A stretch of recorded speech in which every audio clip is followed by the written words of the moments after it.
Շնորհակալ եմ, որ առաջին էպիզոդը ընդունեցիք այդքան ջերմ եւ անկեղծ։ Ձեր արձագանքներն են, որ այս հարթակին կյանք են տալիս։ Նոր հայլում մենք խոսում ենք ոչ միայն արտաքին գեղեցկության մասին, այլ այն ամենի մասին, ինչը որ համարձակվում ենք տեսնել հայլու ներսում։ Բարև ձեզ, ես Մարիամն եմ, իսկ ինձ հետ է այսօր Էլան, բյութի ոլորտի մասնագետ, վարսահարդար եւ սրահի ղեկավար։ Կին, ով իր աշխատանքում տեսնում է ոչ միայն մազը, այլ նաև մարդուն։ Եկեք միասին նայենք այսօրվա հայլու մեջ։ Բարև Էլա ջան։ Բարև Մարիամ։ Շնորհակալ եմ, որ համաձայնվեցիր լինել իմ ոդքասթի առաջին հյուրը։ Սա շատ կարևոր սկիզբ է իմ համար եւ ուրախ եմ, որ սկսում եմ հենց քեզ հետ։ Ու միանգամից առաջին հարցը. ով է Էլան այսօր։ Բարև Մարիամ ջան։ Շնորհակալ եմ, որ ինձ ընտրեցիր որպես առաջին հյուր, դա պատասխանատու է եւ շատ պարտավորեցնող է։ Հուսով եմ, որ քո նախաձեռնությունը շատ երկար ճանապարհ կունենա եւ հաստատ կարձագանքի շատերի սրտում։ Շնորհակալ եմ։ Ով է Էլան։ Երևի այդ այն հարցերից է, որի շուրջ երբևէ չեմ մտածել, բայց վերջերս երբ ինքս ինձ հետ մենախոսում էի, ես ինքս ինձ խոստովանեցի, որ այն մարդկանցից եմ, որ չի խոստովանում իր պարտությունը։ Ես կարող եմ ընդունել իմ պարտությունը, բայց խոստովանելու ընթացքը ինձ համար շատ բարդ է։ Ես չգիտեմ դա ուժի դրսևորում է, թե թուլության։ Ես մայր եմ, ես կին եմ, ես պարզապես զինվոր եմ այս կյանքում։ Հետաքրքիր է։ Պայքարող տեսակ։ Ես էլ սկսեցի մտածել ինքնախոստովանության վերաբերյալ, եթե մեզ հոգեբաններ են հետևում, պատասխանեք այդ հարցին, դա ուժ է թե թուլություն, բայց կարևորը կարծում եմ այն է, որ դու ինքդ քո մեջ գիտակցում ես եւ ցույց տալ թե չտալը այդ հարցի մյուս կողմն է։ Կարևորը դու ինքդ ես քեզ ճանաչում ու դու ինքդ ես աշխատում քո վրա։ Մասնագիտական հարցերից ինչպես սկսվեց քո բյութի ճանապարհը, ինչ շարժառիթ ունեիր։ Շարժառիթս թերևս այն էր, որ ես զգացի պատասխանատվություն իմ երկու տղաների ապագայի համար։ Ճանապարհս ուղիս սկսել եմ շատ իմ կյանքում բեկումնալից շրջանում, ամուսնալուծվեցի եւ հասկացա, որ պետք է իմ տղաներին տամ այն ամենը, ինչ իրենք կարող են ստանալ լիարժեք ընտանիքում։ Ճիշտ է, դա բավականին բարդ է, թե ֆինանսապես, թե հոգեբանորեն, ամեն դեպքում ես փորձել եմ, աշխատել եմ տալ մաքսիմալը եւ մասնագիտության ընտրությունը պատահական չէր, քանի որ ես ստեղծագործ եմ բնույթով եւ միակ վայրը, որտեղ ես կարող էի ինքնադրսևորվել ու որ իմ համար հասանելի էր, դա հենց վարսահարդարումն էր, աշխատանք կանանց հետ եւ առհասարակ ես սիրում եմ բացահայտել կնոջը, քանի որ կինը այն բարդ էակն է, որին նույնիսկ տղամարդը դարեր շարունակ չկարողացավ բացահայտել։ Իսկ մենք մեր ոլորտում բացահայտում ենք կանանց, ինչով եւ գոհացնում ենք նրանց։ Էլի բարդ գործ։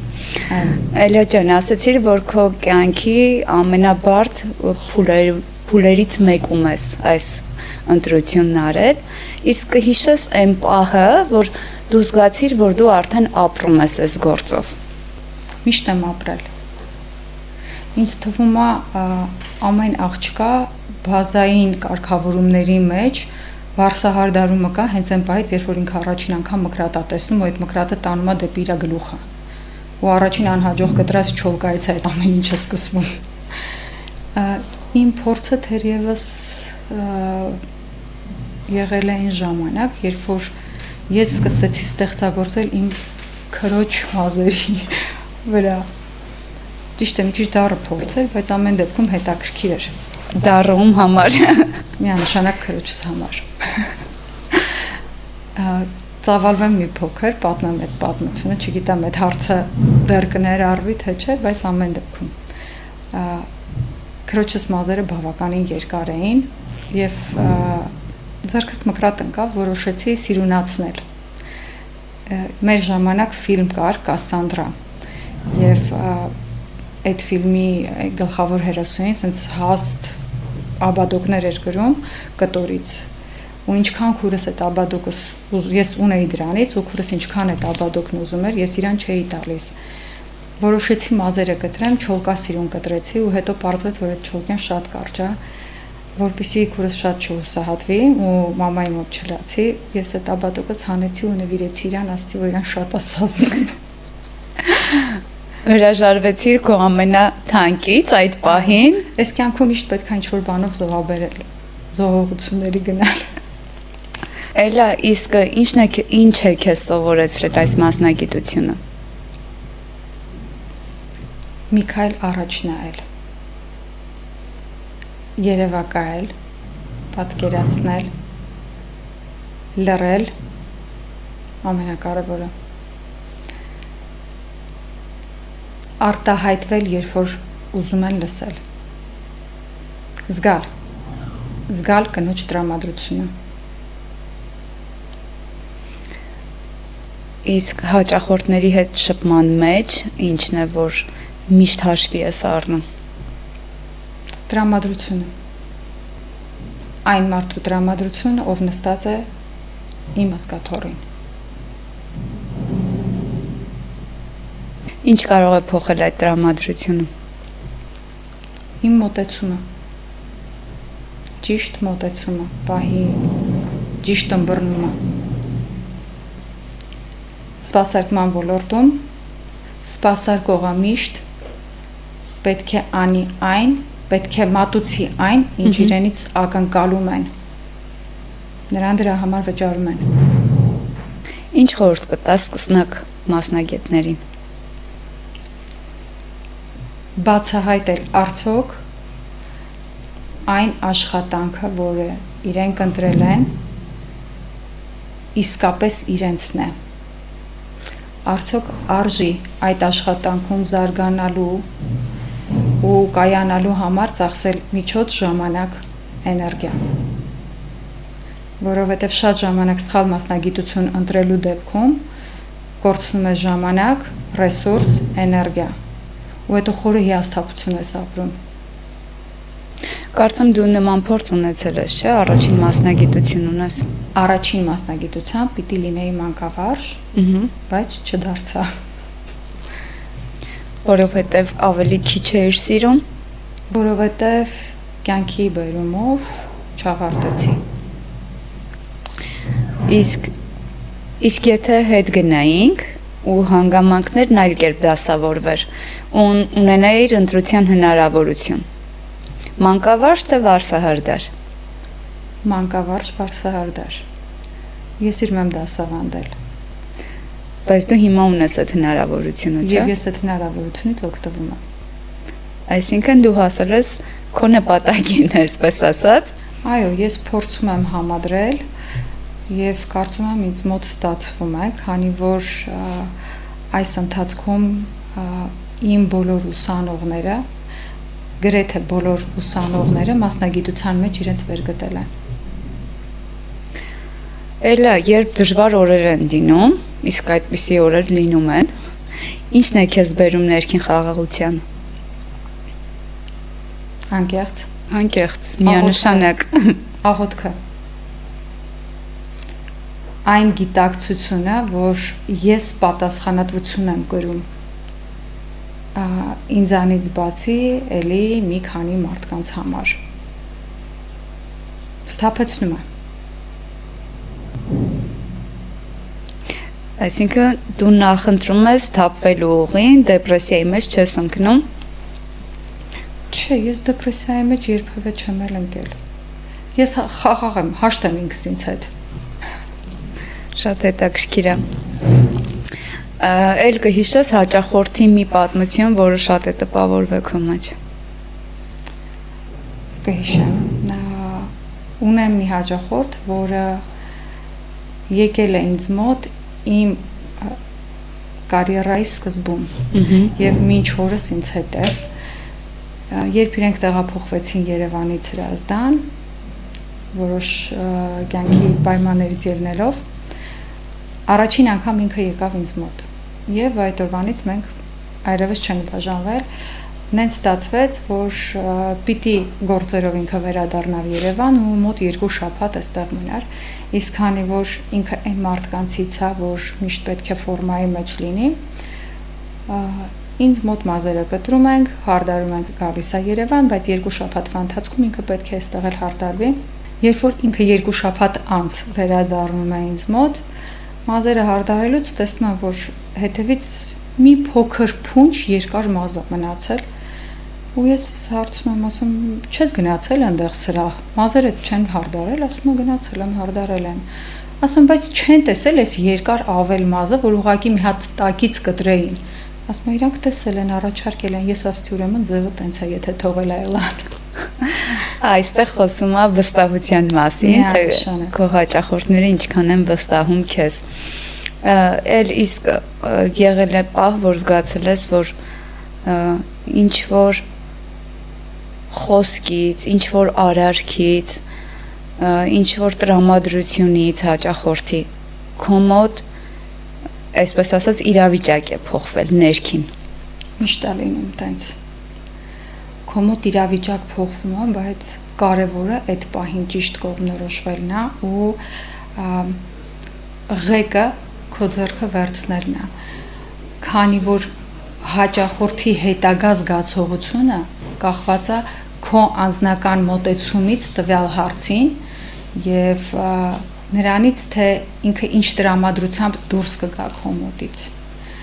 Այսինքն այդ այն պահն է, որ միշտ պիտի վերահսկվի։ Նոր էի մտել ոլորտ, իմ ուղին սկսեցի Հրազդանի ամենալավ սրահներից մեկում ու պետքա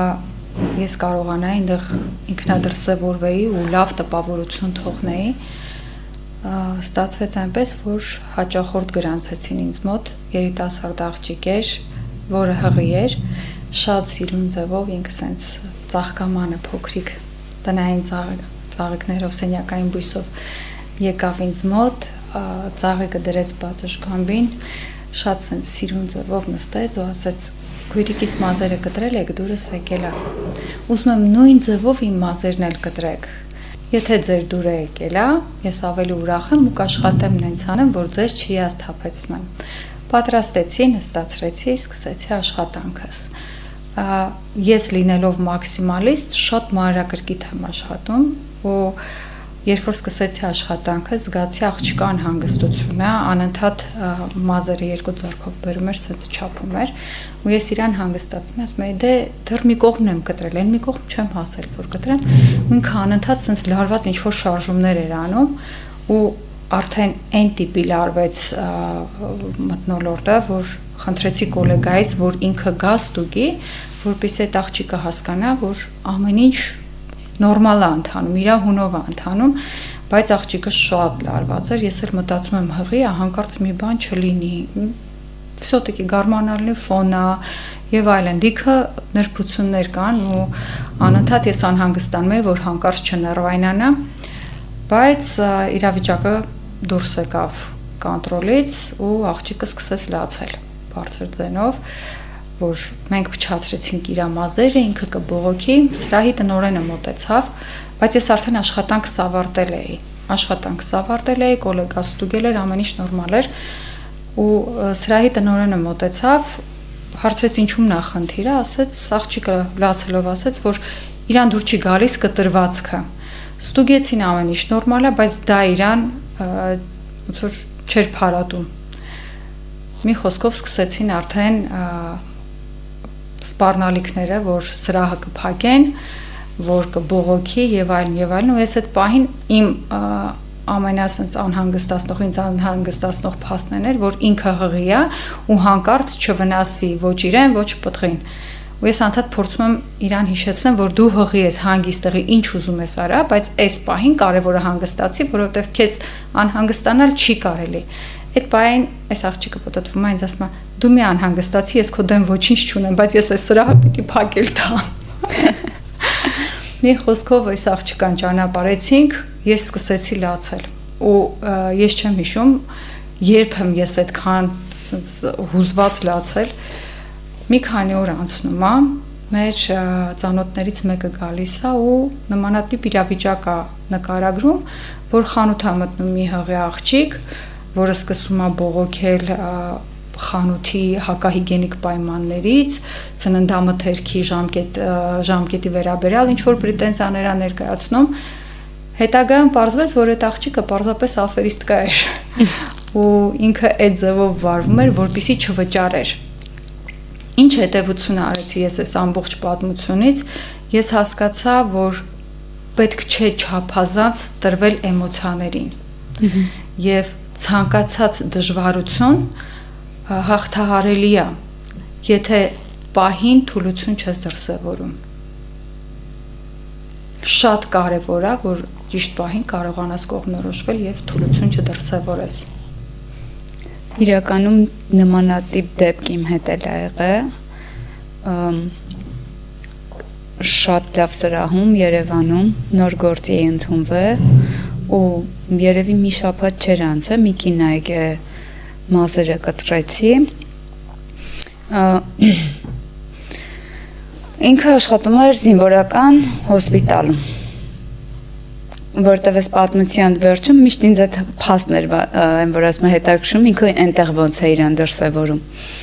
Եկավ մազերը կտրեցի, անդադ ասում էր կարճ կտրի, բայց մազերի որակը նայելով ես հասկանում եմ, որ պետք չի շատ կարճ կտրել, ասում եմ եկեք այսքան կտրեմ, եթե դուք կզգաք ավելի կարճ եք ուզում, խնդիր չկա, ես նորից կկտրեմ։ Ամբողջ ընթացքում մենք զրուցում ենք, ամեն ինչ շատ նորմալ է, մազերը կտրում եմ, ֆենում եմ, արդեն եմ վերջի պահը, всё, գործս վերջացրել եմ ոնց է, այս կինը հելնում է, սկսում է մազերը, այս կոմատանում, այն կոմատանում, ու ասում է, այս ինչ ես արել, շատ կարճ է եւ այլն, հա ես հուզվել եմ, նոր եմ գործի ընդունվել, ինձ դեռ որպես մասնագետ այդքան լավ չեն ճանաչում, այսինքն ավելի շատ վատ եմ զգում ինձ այդ իրավիճակից, բայց նաեւ գիտեմ, որ այս պարագայում ես սխալ չեմ։ Եթե լինում են խնդիրներ ու մենք մարդ ենք, հնարավոր է, որ մենք ինքներս սխալվենք, հա, այդ դեպքերում ես հաճախորդին ասում եմ, եկեք ուղղեմ կամ, չգիտեմ, վաղը եկեք, որ ավելի հանգիստ ես իմ աշխատանքը ավարտին հասցնեմ։ Բայց ես գիտեմ, որ սխալ չեմ։ Ու ես ընդհանրեն իրան ասում եմ, բայց դուք ավելի կարճ էիք ուզում։ Ես ձեր ուզածից էլ երկար եմ կտրել, հիմա ինչն է խնդիրը, այս կինը գնում է, հաջորդ օրը գալիս է, որ մեր տնօրենի հետ խոսի։ Ես ավելի վատ վիճակի մեջ եմ, տնօրենի հետ պետք է խոսի, ու երբ որ տնօրենը շատ հանգիստ իրան ասում է, խնդիր չկա, հիմա միացնենք կամերաները, տեսնենք որտեղ է խնդիրը, էլի, հասկանանք մեր մասնագետի խնդիրը ինչն է, ինքն ասել է, չէ, ինքն ասել էր, որ շատ կարճ պետք չի կտրել, բայց եթե գործից չեք հանում իրան, գոնե մի հատ նկատողություն տվեք։ Իրականում ինքը կին էր, ով ինձ չի ճանաչում, ում հետ մենք շփում չենք ունեցել բացի այդ մի դեպքը, ու ես հասկացա, որ այդ մարդու ներքին ագրեսիան է, որ ինչ որ միտեղ ինքը ուզում է արտահայտի, այսինքն եթե քեզ դուր չի եկել, ես ոնց եմ կտրել քո մազերը, դու ուղղակի չես գա էլի մոտ, չէ, բայց ոչ գաս տնօրենին ասես, գործից ազատեք կամ եթե չեք ազատում, գոնե նկատողություն տվեք։ Մարամ իրականում մեր ոլորտը այն ոլորտն է, որ երևի թե ամենաբարձ սեգմենտի կանանց հետ ենք շփվում ու շատ կարևոր է տրամադրություն որսալը։ Այսինքն այդ պահին թույլ ես տալիս, երևի ինչ որտեղ էլ պիտի թույլ տաս, որ քո հաշվին ինքնահաստատվեն։ Այ, քո շնորհիվ, քո արած աշխատանքի շնորհիվ ու քո հաշվին։ Որովհետև կնոջը երևի պետք է ինչ որտեղ, որ իրան ավելի բարձր զգա, քան դիմացինն է։ Էլ խոսեցինք այդ դժվար պահերից, իսկ կհիշես այն պահերը, որտեղ որ դուք ես իսկապես գնահատված ես զգացել կամ հաճախորդի որ խոսքը կամ որ քայլն է, որ քեզ թույլ է տալի մտածել, որ քո աշխատանքը գնահատված է։ Այն պահից սկսած, երբ հայելու մեջ ժպիտ ես տեսնում, գոհունակություն, ինքնավստահություն։ Գիտես, երբ գիտակցում ես, որ կնոջ տրամադրությունից շատ բան է կախված, թե ընտանիքի անդորը, թե աշխատավայրում պահի հաջողությունը, թե անձնական կյանքում ինչ-որ հաջողություններ, այդ ամեն ինչ անմիջական կապ ունի մեզ հետ։ Այսինքն մենք ստեղծում ենք տրամադրություն, ու երբ որ դու հայելու մեջ նայում ես, ասենց եղել եմ պահեր, ես նայել եմ հայելու մեջ, հաճախորդի ժպիտը տեսել եմ ու ասում եմ, ինքս ինձ մտածում եմ, ահա, այսօր էլ ամուսինդ կռիվներից փրկվեց։ Իրականում կա տենց բան։ Ու այստեղ են մեր սիրած խոսքը, որ սիրելի տղամարդիկ, եթե ուզում եք ձեր տանը խաղաղություն լինի, մի խնայեք այն գումարը, որը ձեր կանայք ուզում են սրահներ այցելելու համար։ Անպայման։ Այսինքն մենք ընտանիքում եղանակ ենք ստեղծում։ Ու շատ կարևոր է ճիշտ եղանակ ստեղծողի գտնեք, որ ձեր ընտանիքի անդորը չխաթարվի։ Էլ իսկ եղել է, որ ցանկանաս թողել մասնագիտությունդ։ Մինչ օրս չէ։ Որովհետև ամեն օր իմ աշխատանքի մեջ ես փորձում եմ մի նորություն գտնել, մի նոր բան ստեղծագործել։ Դեռ չեմ ձանձրացել։ Երևի է լավ հաստում քո ներքին խաղաղության մասին, որ դու հստակ գիտես ինչ ես ուզում ու մնում ես այս ամեն ինչի մեջ։ Իրականում այդ ամենին օգնում է մի հանգամանք, որ ես անընդհատ փորձում եմ ինչ-որ մի նոր բան ստեղծել։ Երբ որ ես զգում եմ, որ արդեն լճանում է, ինձ մոտ ինչ-որ բան, ես մի նոր պրոյեկտ եմ հորինում։ Ունեմ պրոյեկտ ժամանակաշրջանները, մոդան ժամանակաշրջանների ու տարին մի 2 ժամանակաշրջան եմ հասցնում նկարահանեմ։ Էդ էլ այն պահին է ոնց որ զարգանում, հասունանում, երբ որ ես զգում եմ, որ դեպի լճացում եմ գնում ու այդ միապաղաղ ամեն օրվա շարժը արդեն ձանձրացնում է ինձ։ Շատ կարևոր է ճիշտ պահին դու քեզ հասկանաս, որ հետո այ դրա համար դու չգիտես դեպրեսիան ինչ է։ Կարելի։ Էլ դու ունես Հրազդանում գեղեցկության սրահ եւ աշխատում ես Երևանում։ Հետաքրքիր է խոսել տարբերությունների մասին, հա։ Նկատում ես տարբերություն։ Միանշանակ տարբերություն շատ կա ու միշտ ինձ այդ հարցը տալիս են, ինչի համար ես գնում Երևան։ Ճիշտ է, վարձատրվելու տարբերությունն էլ կա, բայց ինձ համար էականը դա չէ։ Ինձ համար էականը ռիթմերի տարբերությունն է։ Իմ սրահում գրանցումներս շատ խիտ են արվում։ Իսկ Երևան, երբ որ ես գալիս եմ, շատ հանգիստ ռիթմով եմ աշխատում։ Ես պարզապես վայելում եմ աշխատանքի ընթացքը ինչ առումով, որ ժամանակ ունենում եմ հանգստանալու հաճախորդների հետ։ Ես իրենց հետ զրուցում եմ, մենք իրար հետ քննարկումներ ենք անում, նստում ենք, սրճում ենք։ Իսկ ինձ մոտ այդ ամենը մի քիչ դժվար է ստացվում։ Նույնիսկ եղել են դեպքեր, որ մոտիկ մարդիկ ուղղակի զրուցելու համար ժամ են վերցրել Հրազդանում։ Եկել են, որ ուղղակի զրուցենք, ուղղակի խորհուրդ լսեն ու գնան։ Իսկ Երևանում ես կարող եմ դա ինձ թույլ տալ աշխատանքի ընթացքում, որովհետև աշխատում եմ առանց շտապելու։ Ես այդպիսի մի հաճախորդ ունեմ, որ ամեն անգամ գալիս է, ասում եմ մազերից ծայրերից մի քիչ կտրի, բայց շատ քիչ։ Որովհետև դու որ մազերս կտրում ես, դեպրեսիաս անցնում է։ Ես այս դեպրեսիայի մեջ եմ, գալիս եմ քո մոտ։ Ու այս վերջում հարցնում ասում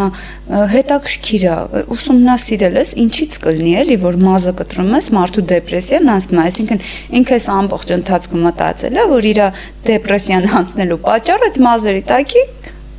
3 մմ-ն է բայց իրական մինչև ես իր մազերը կտրում եմ մենք այնքան ենք խոսում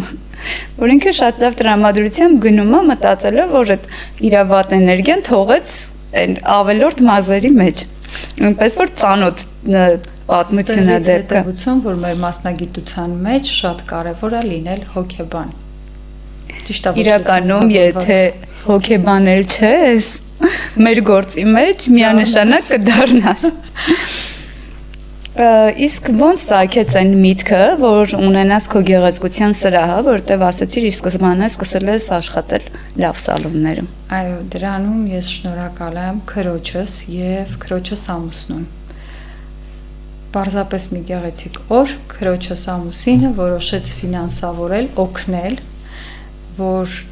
ես կարողանամ ունենալ իմ լոկացիան։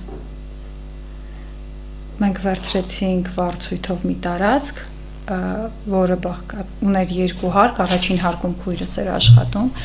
իսկ երկրորդ հարկում ինձ օգնեցին կահավորեցի ամբողջ սրահը եւ ես ունեցա իմ փոքրիկ գործը, որպեսզի կարողանամ առանց որևէ մեկից կախում ունենալ իմ ֆինանսական կայուն բարձը, չեմ ասում բարձիկը։ Բարձը իսկ թիմի հետ կապված ինչ արժեքներ ես ուզում փոխանցել քո թիմին, ինչ տրամադրություն ես ստեղծում քո սալոնում։ Թիմը շատ դժվարությամբ եմ համալրում, որովհետև իմ թիմի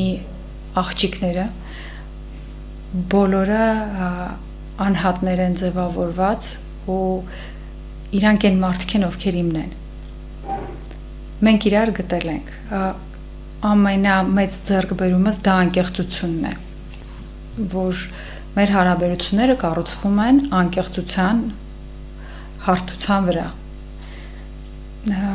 Երկրորդը մենք միմյանց ընկալում ենք որպես ընտանիքի անդամ։ Օրվա մեծ մասը մենք միասին ենք անցկացնում։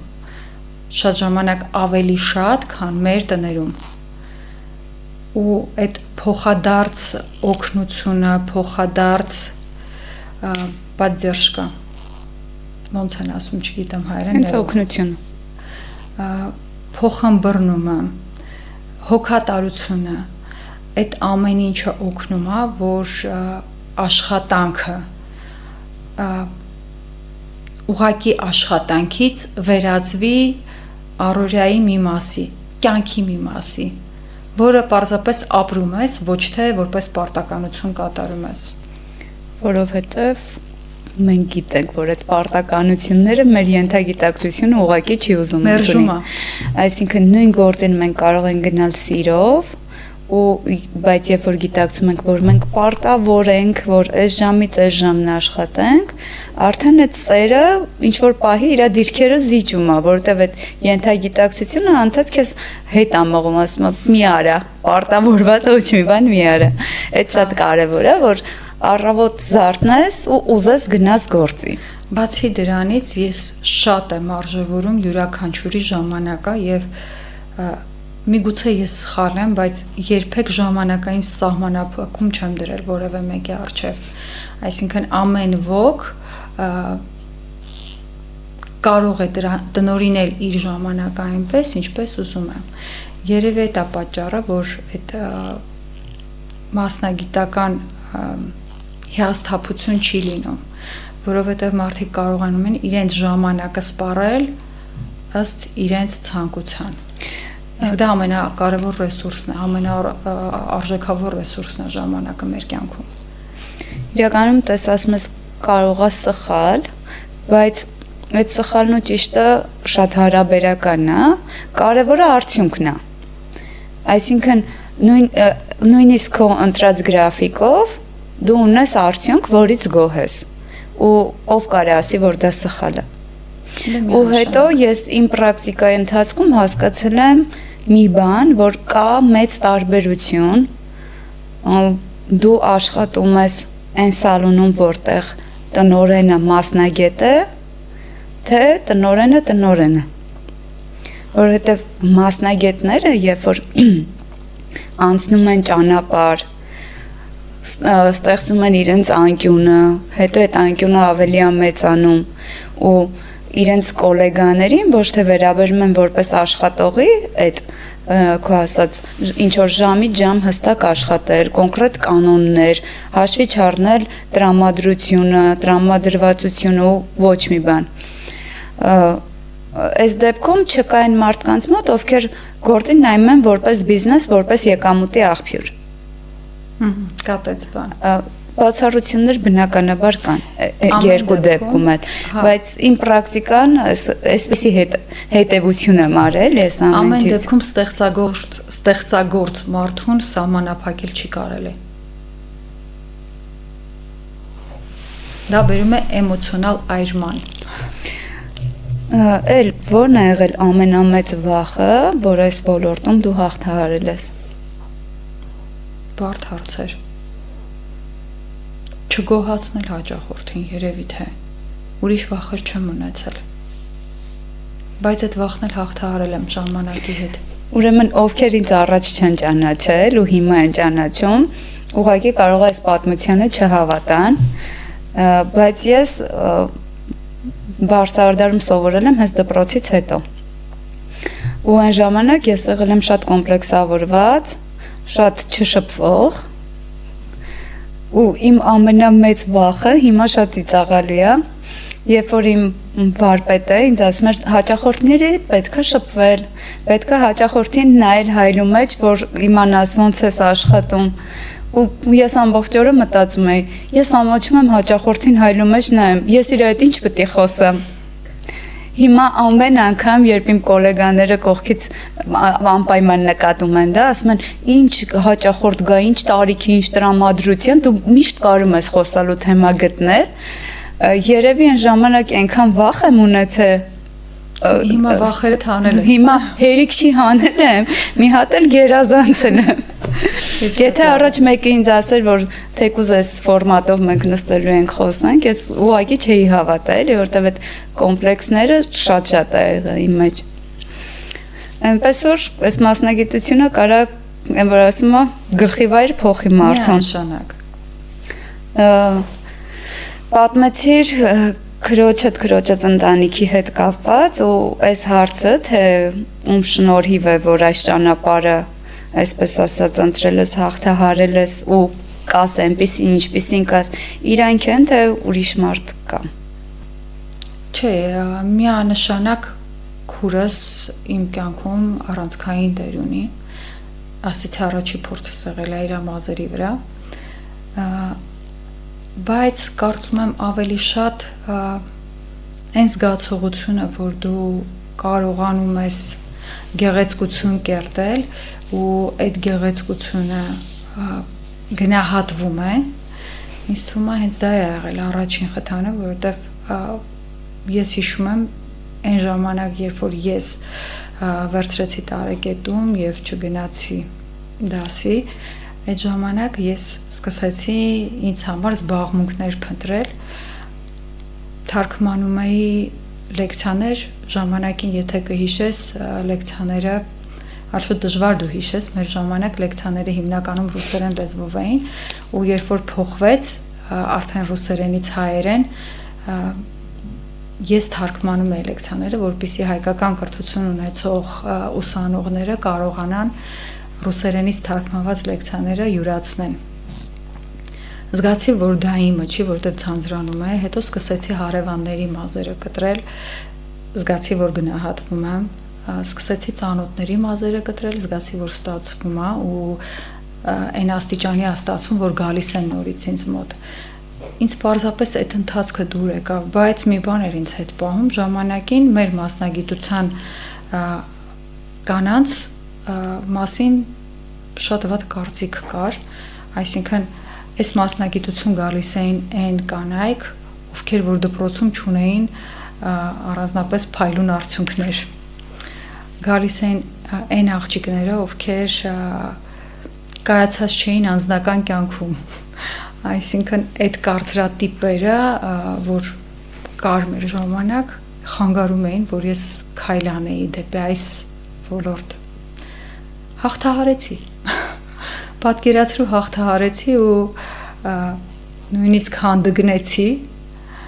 որոշակի կարծրատիպեր կոտրել այս ոլորտի կանանց հետ կապված։ Ինչ որտեղ ստացվեց մոտս։ Նեղ շրջանակներում, բայց ընկալումները փոխվեցին։ Քո ասած պատմության հետ կապված մի բան էլ ես ասեմ, երբ որ ես նոր էի սովորում, նախ երբ որ ես սկսել եմ սովորել, ոչ մեկ չի հավատացել, որ ես դառնալու եմ վարսահարդար, աշխատելու եմ, իմ կյանքում ինչ որ կետի հասնելու եմ, ու միակ մարդը, որ հավատալ որն է, ուզել է իմ համար այդ պահին լավ բան անի, իմ տատին էր, ասաց աղջիկ երեխա է, թող մի բան սովորի։ Ու երբ որ ես սովորել եմ մեր գյուղի Վարսավիրանոցում։ Այնտեղ սպասարկում էին իմ ուսուցչուհիները ու իմ համար այս պատմությունից հետո երկար տարիներ կոմպլեքս է եղել, երբ որ իմ ուսուցիչները գալիս են ինձ այնտեղ տեսնում են, որ ես սովորում եմ, չգիտեմ, ներքի ամանն եմ պահում, մազն եմ ավլում, տենց էր, չէ՞, ժամանակ վարպետի կողքը կանգնած իր ձեռքի տակ աշխատում էր ու բան կար, որ վարպետը գաղտնիքը չի ասում, պետքա գողանաս եւ այլն։ Համենայն դեպս այս հիմիկվա համակարգված կրթությունը չէր։ Ու երբ որ իմ ուսուցիչներն ասում են ափսոսեիր, միտեղ գործերը տայր եւ այլն, այդ պատմությունից հետո երկար տարիներ, երբ որ ինձ ասում են որտեղ ես ավարտել կամ ինչ մասնագիտություն ունես, ես ամաչում եմ, որ ես վարսավիր եմ, այդքան իմ գործը սիրելով հանդերձ։ Բայց դա էլ մի փուլ էր, այսինքն երբ որ օրինակ իմ ճանապարհը խաչվեց Շվարցկոֆ ընկերության հետ, ու ես արդեն վարսահարդարման արվեստը տեսա այլ մակարդակում, ավելի գիտական, ավելի հավելեմ Մարիամ կներես արվեստ չէ, ես կասեի ավելի շուտ գիտություն։ Այ ապրես, այսինքն բացի այն, որ մենք խոսում ենք մեր տաղանդից, պետքա ունենալ տաղանդ եւ այլն, մենակ տաղանդ ունեցող մարդը կարա առանց ինչ որ բան սովորելու վերցնի մկրատը ու կտրի հարևանների մազերը։ Դու վառ օրինակ։ Մարիամ, բայց արի համաձայնվի ինձ հետ, որ մեր մասնագիտությունը եզակի մասնագիտություններից է, ով իր մեջ համալրում է շատ ճշգրիտ գիտություններ։ Դա կլինի քիմիա, դա կլինի ֆիզիկա, դա կլինի երկրաչափություն, մաթեմատիկա, ու այդ ամենը պարտադիր ուղեկցվում է հոգեբանության ու գեղեցիկը տեսնելու ու մատուցելու արվեստի հետ։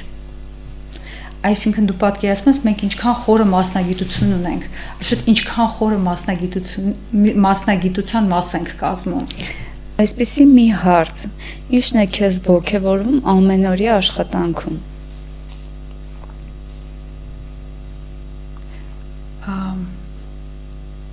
Երևի հենց ստեղծագործելու ընթացքը։ Մեր գործի լավն է նա, որ եթե դու հիմնավորես քո տեսանկյունը, ու եթե դու կարողանաս այն աստիճանի վստահություն ձեռք բերես հաճախորդի մոտ, որ ինքը ասի արա ինչ ուզում ես, այդ ժամանակ դու կարողանում ես քո պոտենցիալը ամբողջ ցույց տաս, ու այդ նմանատիպ բաները անդադ ոգևորում է եւ ստիմուլ է հանդիսանում, որ դու անընդհատ ուզես նոր բան ստեղծես։ Ես հաճախորդներիս էլ եմ ասում սկսած այն պահից, երբ ես կարողանում եմ վաստակել ձեր վստահությունը, ես կարողանում եմ կառավարել ձեր միտքը։ Ես դրանով երբեք չեմ չարաշահում, որովհետև ոնց ասեմ, շատ խղճով եմ ու ցանկացած իմ տեսակետ, տեսանկյուն փորձում եմ հիմնավորել, ցանկացած իմ արարք փորձում եմ հիմնավորել, դրա համար հաճախորդները հանգիստ են նստում եւ այդ ինձ հնարավորություն է տալիս, որ ամեն անգամ իմ աշխատանքի, իմ առօրյա աշխատանքի մեջ նոր հետաքրքրություն գտնեմ ու ոգևորված գնամ նոր բան արարելու, ստեղծելու, կերտելու։ Բացի խղճովը, դու նաև այն որ ասում ծով համբերություն, պետքում մասին է, դու նաև շատ համբերատար ես եւ շատ հավասարակշռված։ Ես ինձ համարելով քեզ մոտ մարդ, այսպես ասած, իրավունք եմ վերապահում դա բարձրաձայնել, բայց յուրաքանչյուրս էլ ունենում ենք լարված օրեր, լարված պահեր։ Ինչն է քեզ հավասարակշռված պահում այդ իրավիճակներում։ Ես հստակ մի բան եմ գիտակցում, որ իմ լարվածությունը դա միայն իմն է, ու դա ոչ մի կերպ չի վերաբերվում դիմացինին։ Այսինքն ոչ մեկ պարտավոր չի քո տրամադրությունը վերցնի ու անցկացնի իր միջով։ Ու նույնը ես իմ նկատմամբ եմ, ես պարտավոր չեմ ուրիշի տրամադրությունը վերցնեմ ու անցկացնեմ իմ միջով։ Ես կարամ լսեմ, ես կարամ կարեկցեմ, բայց ոչ մի դեպքում այլևս, սկսած այս վերջին ժամանակաշրջաններից, ոչ մի դեպքում անց չկացնեմ իմ միջով, որովհետև այդ ամենը կարա նստվածք թողնի իմ մեջ ու այդ նստվածքը ես ինձ հետ տուն տանեմ։ Իսկ իմ երեխեքը արժանի չեն դրան։ Որ պահն էր, որ դու հասկացար մարդը իր էությամբ ավելի կարևոր է, քան պրոֆեսիոնալիզմը։ Ես դա միշտ եմ գիտակցում, ես դա միշտ եմ ընկալում, որովհետև մարդը դա կոչում է, դա որոշ չափով մենաշնոր է, իսկ մասնագիտություն շատերը կարան ունենալ անկախ մարդկային որակներից։ Լավ մասնագետ կարող ես լինել, բայց մարդկային որակը դա երևի ինչ որտեղ արդեն որոշակի հոգևոր հղկում անցած ճանապարհից հետո ես դառնում մարդ։ Էլ ակնկալում եմ անկեղծ պատասխանդ, որն է այն զոհողությունը, որը դու արել ես մասնագիտությանդ համար։ Ժամանակը, որ կարող էի տրամադրել երեխաներիս, իմ ամենամեծ զոհողությունն է, բայց ստիպված եմ եղել, որովհետև ստեղ հարցեր կանգնած կամ ապահովել երեխաներիս կյանքը, որպեսզի նրանք իրենց զուրկ չզգան ինչ-որ բաներից, տարիքից ելնելով, ֆինանսական առումով, կամ լինել մայր ու երեխաներին ստիպել, ոչ թե ստիպել, այլ երեխաներին պարտադրել այն միտքը, որ կարելի է առանց ինչ-որ բանի էլ ապրել։ Հա։ Մարդիկ կան այդ կարգախոսով էլ ապրում են ամեն դեպքում։ Դա հետագայում կներես Մարիամ ջան, բայց դա հետագայում ձևավորում է իրանց անհատականությունը, որ անընդհատ փորձեն ինչ-որ բանից իրենց հետ պահեն։ Իսկ կյանքը շատ կարճ է, որ ինչ-որ բանից քեզ հետ պահես։ Իհարկե ամեն բան պետք է լինի բարոյականության սահմաններում, բայց կյանքը պետք է վայելել։ Ես շատ եմ ափսոսում այն ժամանակը, որ ես չեմ տրամադրել իմ երեխեքին, բայց նաև ես ինձանից գոհ եմ, որ իմ երեխաները հետ չեն մնացել ոչ մի միջոցառումներից, ոչ մի նորաձևության, չգիտեմ, տրենդերից կամ չգիտեմ ինչ-որ բաներից, ես աշխատել եմ մաքսիմալը տալ։ Կտրել ես իրանցից իրանց տալու համար։ Հա։ Ինձանից էլ։ Քեզնից էլ։ Էլ եթե մի օր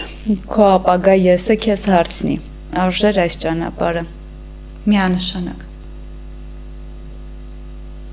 Ես գոհ եմ իմ անցած ճանապարհից։ Ես կոփվել եմ։ Ես մեծացել եմ, ես փոխել եմ իմ աշխարհայացքը, ես կայունացել եմ, ես սովորել եմ հաղթահարել վախը, ցավը, հուսահատությունը, իսկ դա քիչ չի։ Մարդիկ ապրում են իրենց կյանքը շատ հաճախ, այդ ամբողջ բեռը իրենց ուսերին տանելով։ Իսկ ես հաղթահարել եմ։ Շնորհակալ եմ շատ անկեղծ զրույցի համար։ Անցնենք մի քիչ ավելի թեթև հարցերի, բլից հարցերի։ ավելի հումորային, որտեվ իրականում մեր զրույցը շատ կարևոր, շատ նուրբ էր։ 5 հարց, որը կպատասխանես առանց երկար մտածելու։ Սուրճ թե նախաճաշ։ Սուրճ, ես արթնանում եմ սուրճ խմելու համար։ Շատ լավներ։ Անել այն ինչ հաճախորդն է ուզում, թե այն ինչ դու ես ուզում։ Անել այն ինչ հաճախորդն է ուզում, բայց այդ ամենը մատուցել այնպես, որ հաճախորդը կարծի, թե դա իր ուզածն է։ Ինքնագնահատական է բարձրացնում հաճախորդին։ Արագ ավարտել, թե ոչինչ որ հաճախորդը մի քիչ ուշանա։ Չկորցնել որակը։ Որովհետև մեր աշխատանքը նենց է, որ եթե անկախ հաճախորդի կամքից մենք արագ ավարտենք ու չգոհացնենք այդ պահին հաճախորդին, այդ արդյունքով նա պետք է ապրի մինչև հաջորդ այցը։ Իսկ դա կարա շատ լուրջ ազդի իր տրամադրության վրա, ինքնազգացողության վրա եւ ինքնավստահության վրա, ինչը վտանգավոր է կնոջ դեպքում։ Հանգստանալ, թե այս ամիսն էլ անցնի կմտածեմ։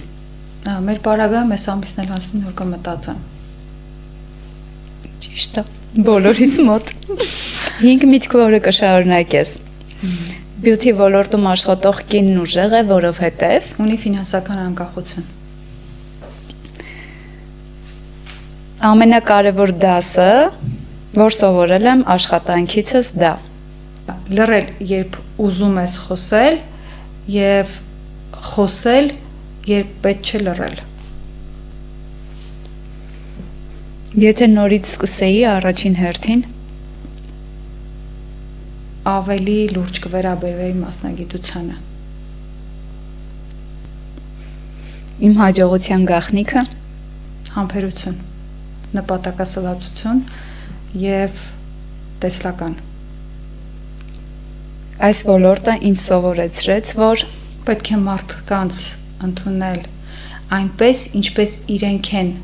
ակնկալում, ոչ թե այնպես, ինչպես դու ես ուզում։ Մեր մասնագիտության մեջ դա շատ կարևոր է։